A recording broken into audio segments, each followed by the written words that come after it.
Alright, so what's up mga kalabor? So for today's video, I will show you the beauty of underwater hair. Malapas pa. Actually, it's not dili ni siya mismo jud there sa malapas pa, but it's dili sad siya layo sa malapas pa.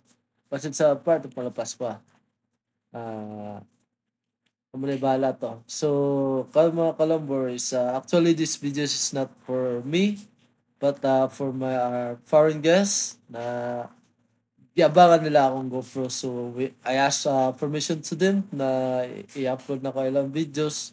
So, karon mga kalambor, uban ni ko ninyo. So, explore na to. Gamay ang dagat sa underwater. So, mo ni siya yung makita. Actually, this is not kanang ingon nga mababa ni siya. Lalom yun ni siya mga kalambor. So, mo ni ang kwan sa ilalom niya. So, kaning dapita, actually, kanang nani siya sa Gato Island. So, underwater ni siya. Nasa kwan sa ilalom sa Gato Island. So, i-explore na ito mga kalambor. Dire makita na ito mga shark. Manay kasagaran nila makita nga shark.